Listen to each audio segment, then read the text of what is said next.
वनस्पतियों का ऐसा गुच्छा या समूह, यह समुच्चय कह सकते हैं जो प्राकृतिक परिस्थितियों में फलता फूलता हो बिना मानव हस्तक्षेप के, उसे वन या वनस्पति हम लोग कहते हैं।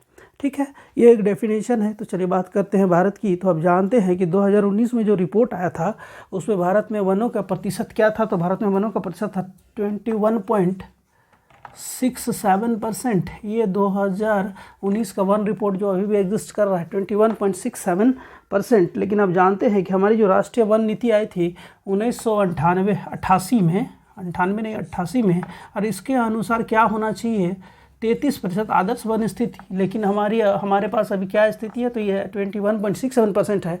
तो इसका मतलब यह हुआ कि हम अपने आदर्श स्थिति के आसपास भी नहीं हैं। लेकिन चलिए फिर भी हमें यह जानना है कि भारत में वनों की स्थिति क्या है।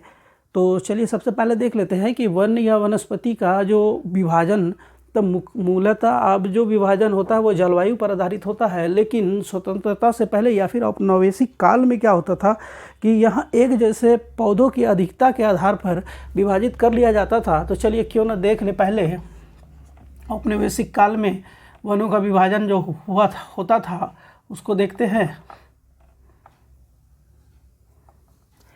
चलिए तेजी से इसको देखा जाए।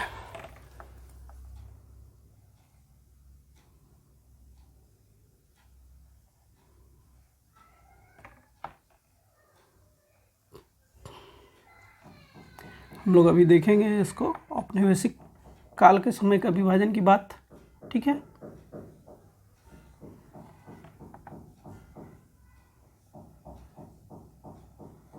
ठीक है। तो हमने अभी बात किया कि हम अभी वन या वनस्पति का जो विभाजन देख रहे हैं पौधों की बहुलता के आधार पर है। ठीक है, तो पौधों की बहुलता के आधार पर क्या किया गया था कि कैसे किसी पर्टिकुलर जगह पे जो एक तरह के पौधे पाए जाते थे उस आधार पे उस क्षेत्र को वर्गीकृत कर दिया जाता था। तो इस तरह हिमालय को दो भागों में वर्गीकृत किया गया था। और एक जो हिमालय का भाग था, आप जानते हैं पश्चिमी हिमालय, जी हाँ, हिमालय को हम लोगों ने किया है पश्चिमी, मध्य और पूर्वी हिमालय के रूप में। तो यह पश्चिमी हिमालय का क्षेत्र हो गया। और फिर यह तीस्ता से लेकर ब्रह्मपुत्रा के बीच का जो क्षेत्र है इसी को पूर्वी हिमालय कहा जाता है। ठीक है, तो देखिए विभाजन क्या हो रहा है कि पौधों का अधिकता के कारण एक हो गया पश्चिमी हिमालय का क्षेत्र, यह पश्चिमी हिमालय हम विभाजित कर रहे हैं औपनिवेशिक काल में पौधों की अधिकता के आधार पर। ठीक है, उसी का मैप में अभी हम लोग देख रहे हैं। तो ये पश्चिमी हिमालय और पूर्वी हिमालय हो गया। फिर जो सबसे बड़ा क्षेत्र था, वो था दक्कन वनस्पति क्षेत्र। ये लगभग संपूर्ण मध्य दक्कन क्षेत्र, यह वनस्पति क्षेत्र है, दक्कन क्षेत्र। ठीक है, तो ये दक्कन क्षेत्र एक तरह का पौधों के लिए हो गया। फिर बात आएगी तटीय क्षेत्र और मालाबार क्षेत्र। बस इसी आधार पे यह विभाजित था। तो जो यह मालाबार का क्षेत्र को, एक जैसे पौधे वाले क्षेत्र को मालाबार वनस्पति क्षेत्र नाम रखा गया था। ठीक है, और इधर के जो तटीय क्षेत्र थे, ये पूरा क्षेत्र जो है इसको तटीय वनस्पति क्षेत्र, और जो बीच में बच गया यह वाला पोर्शन यहाँ हो गया सिंधु। तो ये पूरा सतलज गंगा यमुना के बीच का जो क्षेत्र है इसको बोला जाता था गंगा ब्रह्मपुत्रा वनस्पति क्षेत्र।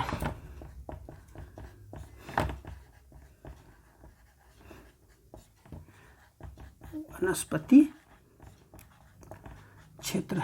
चलिए यहाँ क्या हुआ कि यहाँ हम लोग देख रहे हैं मैप में कि भारत में जो वनों का विभाजन ये किस आधार पर, तो किसी पर्टिकुलर क्षेत्र में जो पौधों की अधिकता होती थी उसके आधार पर यह विभाजन किया गया है। और यह 1950 से पहले इसी तरीके से विभाजित कर अध्ययन किया जाता था। लेकिन वर्तमान में जलवायु के आधार पर विभाजन किया जाता है और यह डिटेल्स में विभाजन है, लेकिन इसको भी जानना जरूरी है, इसलिए मैंने बता दिया इसे। चलिए तो फिर आगे बढ़ेंगे और अब हम लोग देखेंगे भारत में उसकी, और फिर किस वनस्पति क्षेत्र में कौन सा प्रमुख पौधा पाया जाता है उसकी बातें करेंगे। तो चलिए देख लेते हैं सबसे पहले कि जलवायु के आधार पर भारत में जो वनस्पतियों का विभाजन है वह कैसे किया गया है।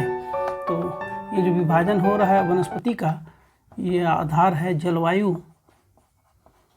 जलवायु में क्या हो गया, तापमान, वर्षा, है कि नहीं, टेम्परेचर हो गया, रेनफॉल हो गया।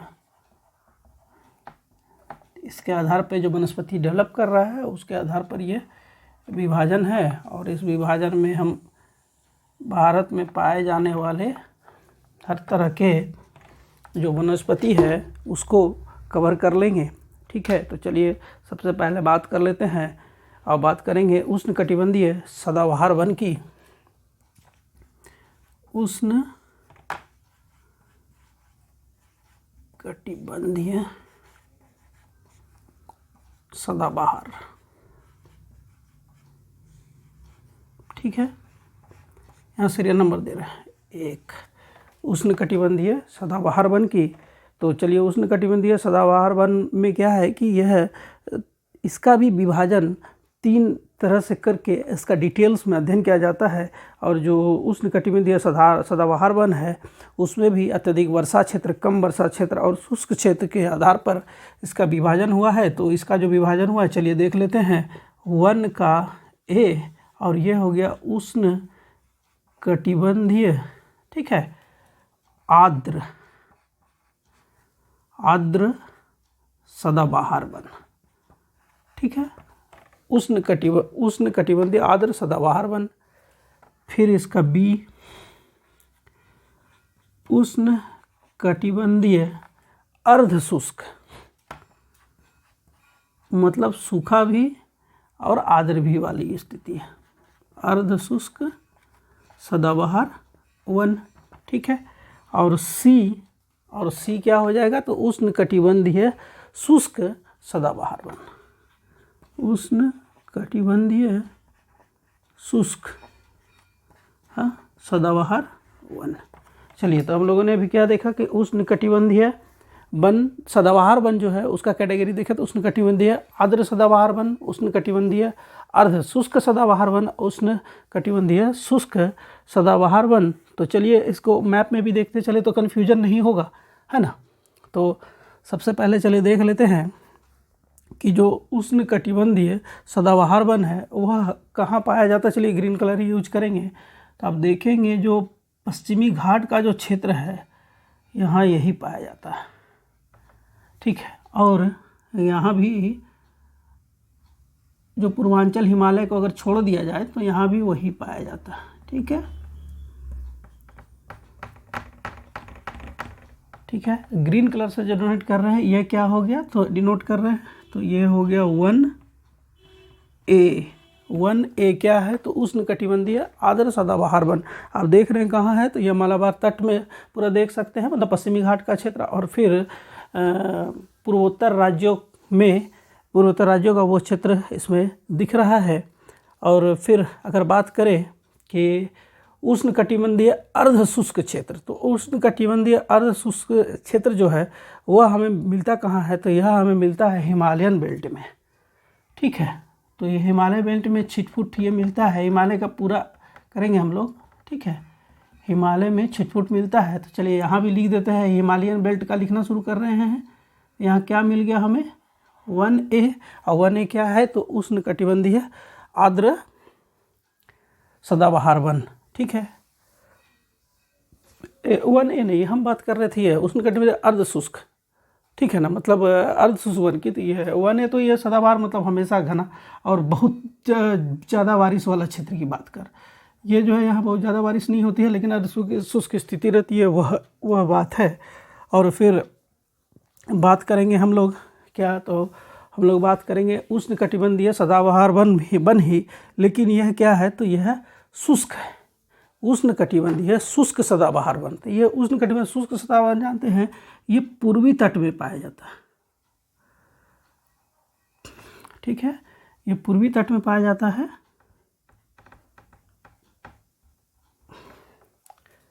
और यह हो गया पूर्वी तट का, और ये हो गया उष्णकटिबंधीय शुष्क सदाबहार वन। सब में कौन सा मिलता है वो भी अभी बताएंगे। तो उष्णकटिबंधीय शुष्क सदाबहार वन। चलिए अब जो अभी हम लोगों ने देखा उष्णकटिबंधीय सदाबहार वन का। तो उष्णकटिबंधीय सदाबहार वन में जो उष्णकटिबंधीय आर्द्र सदाबहार वन है। तो उसमें क्या पाया जाता है, तो चलिए आप जानते हैं, ये बेल्ट देखकर ही आप समझ गए होंगे कि यहाँ क्या हो, तो रबड़, कॉफ़ी, चाय, सिनकोना, काजू, फिर मसालेदार पौधे, सफ़ेद देवदार, ये सब पाया जाता है। कहाँ, तो उष्णकटिबंधीय आर्द्र सदाबहार वन में। और चाय की खेती यहाँ होती है, आप जानते हैं, यहाँ भी घने जंगल पाए जाते हैं और रबड़ की खेती होती है, ठीक है। और फिर बात करेंगे हम लोग क्या, तो बात करेंगे हम लोग उष्णकटिबंधीय अर्ध शुष्क, तो यह हिमालयन बेल्ट का हो गया। और हिमालयन बेल्ट में जो पौधे पाए जाते हैं उसमें आप जानते हैं चीड़, देवदार, अखरोट, ओलिव, ओक जैसे पौधे भी पाए जाते हैं। तो यह हो गया उष्णकटिबंधीय अर्ध शुष्क क्षेत्र, भी पूरा हिमालयन बेल्ट कवर हो जाएगा। और फिर जो हमने देखा उष्णकटिबंधीय शुष्क, तो उष्णकटिबंधीय शुष्क जो तटीय क्षेत्र है, इसका जो सबसे प्रमुख पेड़ है वह है नारियल। क्या है, तो नारियल। और चलिए अब हम लोग बात किसकी करेंगे, तो हम लोग बात करेंगे उष्णकटिबंधीय सदाबहार वन की बात हमने की। अब हम बात करेंगे उष्णकटिबंधीय कांटेदार पर्णपाती या पतझड़ वन की बात कर लेते हैं। चलिए आते हैं नीचे, ठीक है। चलिए उष्णकटिबंधीय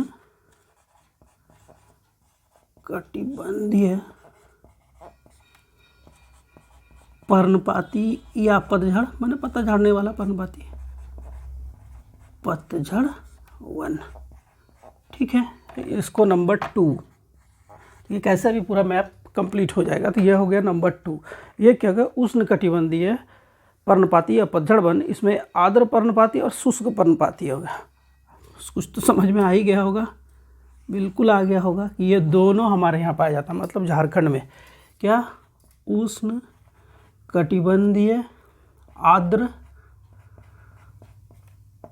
पर्णपाती या पतझड़ वन, और दूसरा उष्णकटिबंधीय शुष्क पर्णपाती या पतझड़ वन। और ये दोनों कहाँ पाया जाता है, तो अब जान रहे हैं हम लोग ने जब झारखंड देखा, तो झारखंड में हमने देखा था यह वनों की स्थिति को। तो आप चलिए देख लेते हैं कि यह इसका विस्तार कहाँ है। तो आपको जानकर आश्चर्य होगा कि जो भारत में सबसे ज़्यादा वन पाए जाते हैं, उष्णकटिबंधीय आर्द्र पर्णपाती वन पाए जाते हैं। जी हाँ, उष्णकटिबंधीय आर्द्र पर्णपाती वन ही भारत में सर्वाधिक पाए जाते हैं।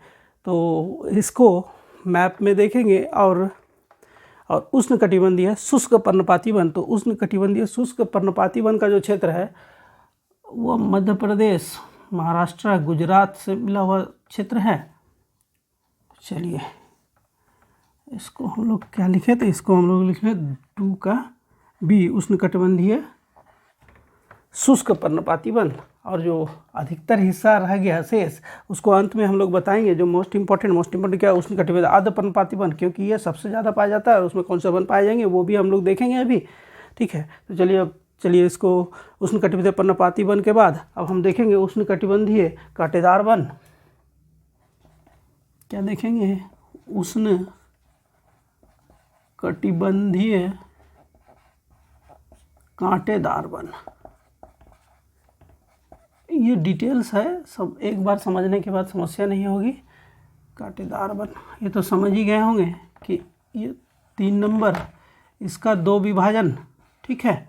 क्योंकि कांटेदार वन की बात कर रहे हैं तो एक तो रेगिस्तानी क्षेत्र होगा या फिर बहुत ही सुखाड़ वाला क्षेत्र होगा। ये 2 है, अर्ध मरुस्थलीय और मरुस्थलीय। इसका जो विभाजन होता है, तो इसका विभाजन होता है अर्ध मरुस्थलीय, ठीक है। और दूसरा होगा मरुस्थलीय की बात होगी तो सीधे आप मैप में जाएंगे और लिख देंगे, है ना। कौन सा क्षेत्र,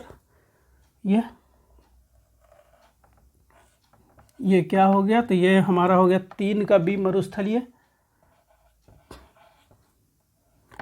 किसका, तो 3 का B हो गया, ठीक है। अब हमारे पास क्या बचा, अर्ध मरुस्थलीय क्षेत्र। तो अर्ध मरुस्थलीय क्षेत्र जो है ना, अर्ध मरुस्थलीय क्षेत्र आप जानते हैं यह अवस्थित है तेलंगाना, आंध्र प्रदेश, यह बीच वाला क्षेत्र।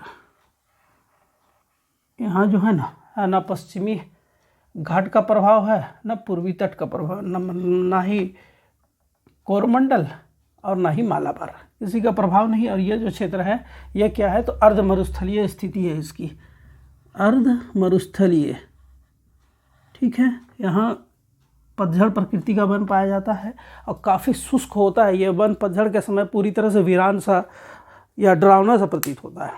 झारखंड में भी इसका कुछ कुछ क्या तो उष्णकटिबंधीय जो शुष्क वन पाया जाता है उससे मिलता जुलता, लेकिन उसका ही एक्सट्रीम जो स्थिति होता है वह है उष्णकटिबंधीय कांटेदार वन, जो अर्ध मरुस्थलीय वन के रूप में भी जाना जाता है। अब चलिए आगे बढ़ेंगे और आगे हम लोग देखेंगे। अभी हमारे पास जो छूटा हुआ है, याद रखिएगा हमारे पास छूटा हुआ उष्णकटिबंधीय आर्द्र पर्णपाती वन, जिसका अभी मैप व्यू नहीं हुआ है, ठीक है। चलिए तो मैप व्यू हो जाएगा। चलिए तो उष्णकटिबंधीय के बाद अब चलिए आते हैं समशीतोष्ण वन।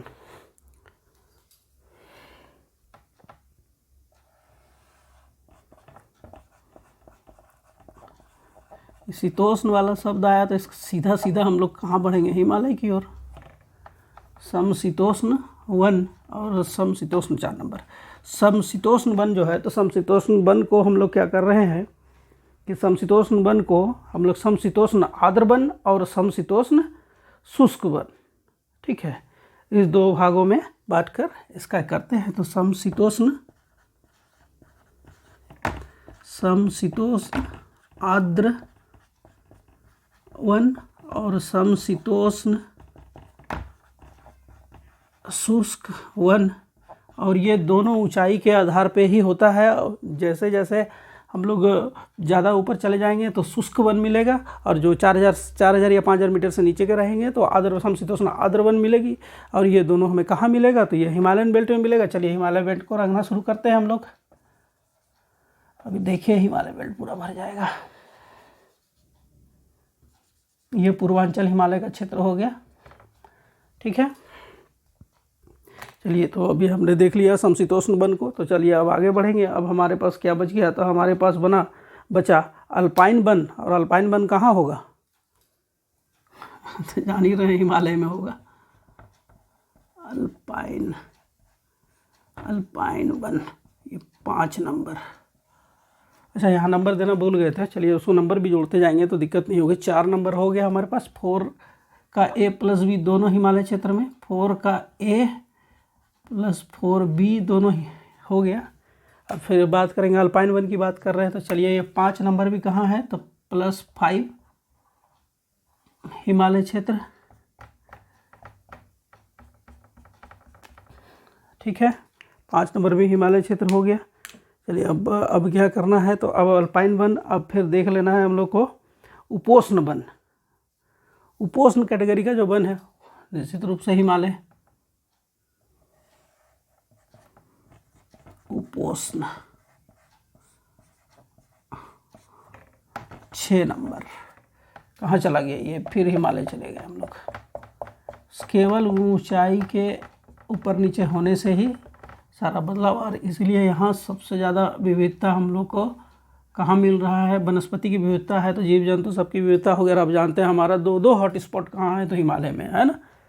चलिए फिर उपोष्ण वन, और मैंने कहा था कि इसे 7 भागों में विभाजित कर अध्ययन करते हैं, तो जो 7वां होगा चलिए उसको देख लेते हैं। तो 7वां है मैनग्रोव, जी हाँ, वेलांचली या मैनग्रोव वन।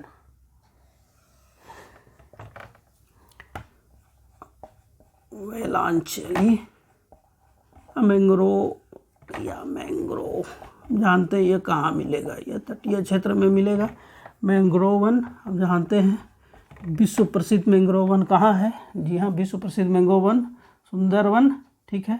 फिर उड़ीसा के तट में, आंध्र प्रदेश के तट में और तमिलनाडु के तट में भी यह है। फिर कुछ आप यहाँ भी देखेंगे, कहाँ देखेंगे, तो यहाँ देखेंगे हम लोग, ठीक है। यहाँ देखेंगे, यहाँ देखेंगे, यहाँ देखेंगे, यह क्या है, वेलांचली या मैंग्रोव वन है। और ये इसका ये है 7 नंबर का, 7 नंबर, ठीक है। तो अब हम लोग गौर कर रहे हैं, तो हम लोगों ने जो गौर किया, तो यहाँ पे हमारा क्या हुआ कि अर्ध मरुस्थलीय स्थिति वाले में हमने देखा था मध्य भारत, विशेषकर तेलंगाना का क्षेत्र, थोड़ा सा कर्नाटक, मध्य प्रदेश, तेलंगाना, थोड़ा छत्तीसगढ़ वाला जो क्षेत्र है, यह है अर्ध मरुस्थलीय। और अर्ध मरुस्थलीय क्षेत्र यहाँ भी है, ठीक है। ये कच्छ का रण वगैरह जो क्षेत्र है, यह भी अर्ध मरुस्थलीय क्षेत्र में आता है, मतलब ये भी हो गया T3A। अब हमारे पास क्या बच गया है, तो हमारे पास बच गया, अच्छा उपोष्ण, वहाँ 6 नंबर जोड़ दिया है ना, हाँ 6 नंबर जोड़ चुके हैं। उपोष्ण तो पूरा हिमालय बेल्ट भी कवर हो गया, और कवर हो गया हमारा ये थार रेगिस्तान 3B, ठीक है। कच्छ का रण हो गया अर्ध मरुस्थलीय, ये अर्ध मरुस्थलीय। फिर 2B हो गया उष्णकटिबंधीय शुष्क वन। तो बच क्या गया, तो अब जो बच गया है सारा क्षेत्र वह है उष्णकटिबंधीय आर्द्र पर्णपाती वन का क्षेत्र, ठीक है। अब हमारा मैप भर जाएगा तुरंत।